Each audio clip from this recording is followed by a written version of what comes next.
Tous. Bonsoir à tous. Vous êtes à 22 minutes, histoire du Cameroun, vue et vécue par un Camerounais. Nous allons essayer de refaire le Cameroun, le monde, parce que le Cameroun, notre beau pays, qui connaît en ce moment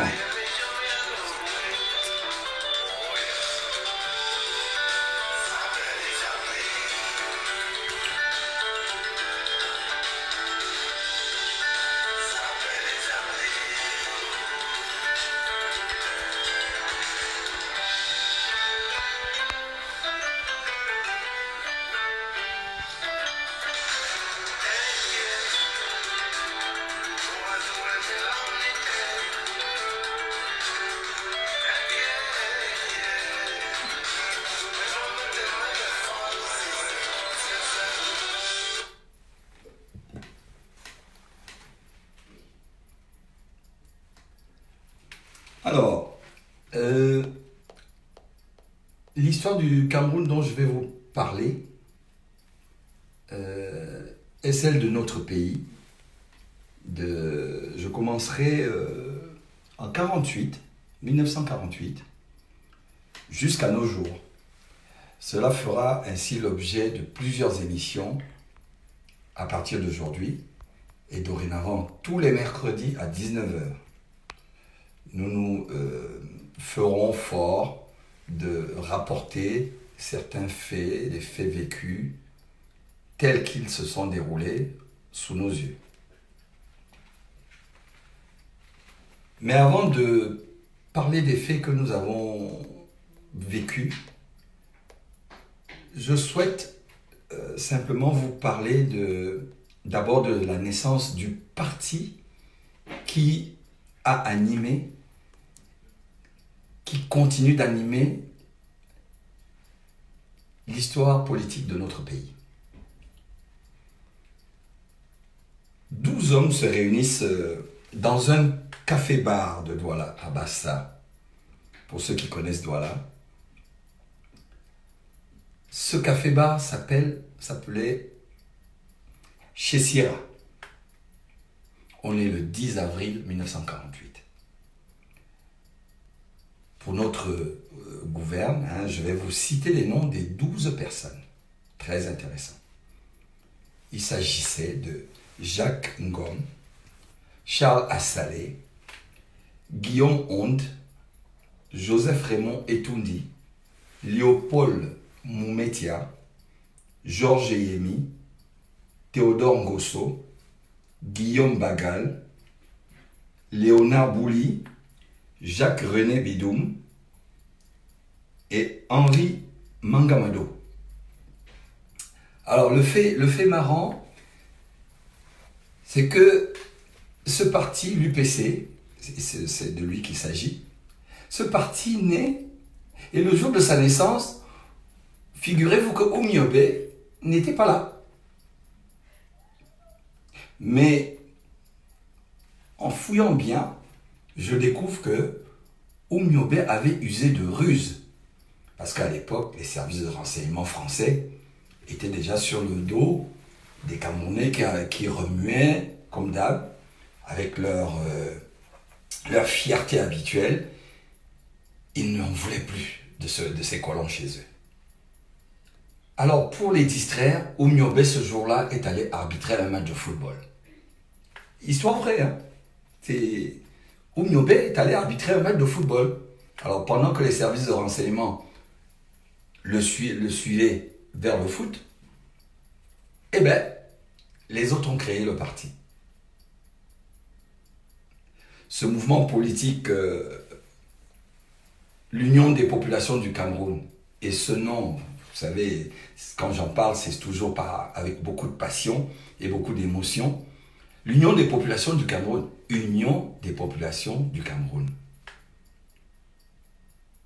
Vous savez, on oubliera rarement le diminutif qui est l'UPC. Pour une raison simple. Il y a tout dans le nom de ce parti. L'Union des populations du Cameroun.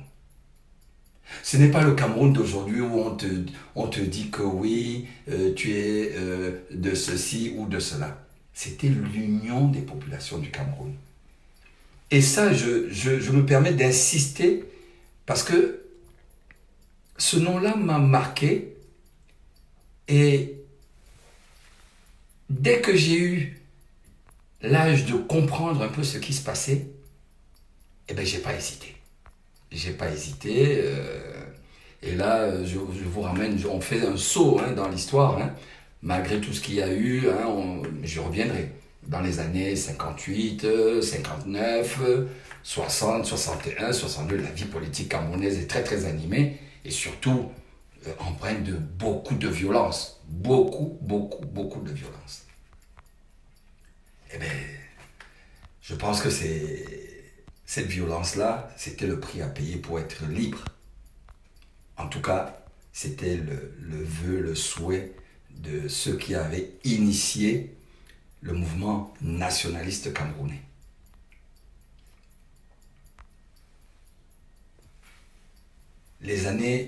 Ces années-là ont été très difficiles, surtout pour le gamin que j'étais à l'époque. Pour le gamin que j'étais à l'époque, c'était très difficile. Quand vous sortiez au bras de votre papa ou de votre maman, il y avait des policiers, des militaires partout. Là, je vous parle des années 59, 58, 59, 58, on venait de tuer Oumyobé. Des choses qui nous ont marqués. On les appelait les terroristes des maquisards. C'était des maquisards, figurez-vous. Dans un pays où il n'y a que des forêts avec des grands arbres. On appelle ça des maquisards. Moi, je pense que j'aurais plutôt dit des forêtards. Alors, cette jeunesse-là, je suis à Douala. Donc, ce que je vais vous raconter dans le temps qui nous est imparti, ça va surtout être orienté sur la ville de Douala. Douala où je suis né, où j'ai grandi. À partir de 58, 59, l'âge où le petit commence à faire la différence entre le Père Noël et le policier, eh bien, les rues étaient jonchées parfois de cadavres, et là-dessus, tu essaies de te réfugier dans les bras de ton père ou de ta mère, et tu te demandes ce qui se passe. Très très curieux, gamin très curieux à l'époque. Je demandais, je n'hésitais pas à demander, et à chaque fois on me faisait chut, chut.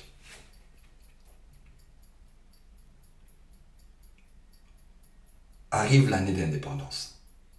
Effectivement, le 1er janvier, je me souviens de mes yeux de petit bonhomme, la fête de l'indépendance. Il y a eu tellement de joie, mais une joie en mi-teinte, parce que ceux qui avaient réclamé l'indépendance n'étaient pas ceux qui devaient gouverner le Cameroun. Et ça, quand on y pense, quand on arrive à l'âge de la raison, ou du début de la raison, eh bien on est triste. On est triste. Autant je me souviens que les gens dans la rue criaient de joie et tout, autant quand vous vous rendez compte que ces personnes-là n'étaient pas forcément les personnes engagées, ça vous fait un peu froid dans le dos. Alors là-dessus, nous avons continué en allant à l'école, parce que l'école était bien. À l'époque, nous sommes rentrés dans ce qu'on appelait le jardin d'enfants. C'est l'équivalent de la maternelle aujourd'hui, ce qu'on appelle la maternelle. Jardin d'enfants à Bonadibon, à quoi ? le cours d'initiation, ce qu'on appelle la CIL, à Bonadibon, pareil. Et le souvenir que j'ai de très marquant sur Bonadibon, c'est que j'avais comme voisin en face de la maison, j'avais les Ekané. Ekané Anissé, dont on parle tant aujourd'hui. Mais déjà à l'époque, son papa, Ekana Bongo, c'était un homme politique très actif. Et pour moi, c'était une fierté. Ça faisait toujours trembler. Là-dessus, on arrive dans les années 61, 62. La lutte pour la libération du Cameroun continue malgré l'indépendance parce que les nationalistes, qu'on appelle maquisards ou terroristes, ne sont pas d'accord avec ce qui vient de se passer. La France vient de donner le pouvoir à des gens qui n'ont pas voulu, qui ne voulaient pas de l'indépendance. Donc la lutte continue. C'est comme ça qu'il y a des assassinats, des tueries, des marchés qu'on brûle, ainsi de suite. Là-dessus, mon Dieu, nous rentrons à l'école primaire, à l'école Saint-Jean-Bosco. L'école Saint-Jean-Bosco, c'était l'une des plus belles écoles qui existait à Douala à l'époque. L'école qui se trouve toujours à la cathédrale. La cathédrale de Douala, la grande cathédrale de Douala. Et on avait un directeur qui était impressionnant, un blanc, avec la barbe longue, une barbe très longue, qu'on appelait le père Herriot. Alors, on a fait tout notre primaire là-bas. Et c'est ainsi que les allées et venues entre la maison et l'école, où on allait certains jours à pied, d'autres jours accompagnés. La vie au Cameroun était tout de même assez animée. Hein. C'était animé, c'était bien organisé. Et pour vous dire comment ce pays était organisé, les vendredis, autant que je me souvienne, les vendredis soirs à 16h30, entre 16h30 et 17h, on faisait sortir tous les élèves dans la cour. Et on nous distribuait la Nivaquine. La Nivaquine qui aujourd'hui est le produit qui va peut-être nous sauver. Parce que la chloroquine ou l'hydrochloroquine, c'est la Nivaquine. Mais figurez-vous qu'on nous distribuait ça tous les vendredis soirs. Des choses que j'ai pu observer aussi comme ça, pour lutter contre la prolifération des moustiques, il y a le service d'hygiène. Je ne sais pas si ça existe toujours au Cameroun, mais à ma connaissance, je crois que c'est terminé. Le service d'hygiène disposait de véhicules qui bombardaient des nuages de produits pour tuer les moustiques. Il n'y avait pas de climatiseur à l'époque. Et dans les maisons, on dormait bien, malgré cette chaleur. Mais il y avait encore du vent. Les choses se passaient bien. Là-dessus, on arrive un peu plus tard. On entre en sixième. On comprend de mieux en mieux les choses.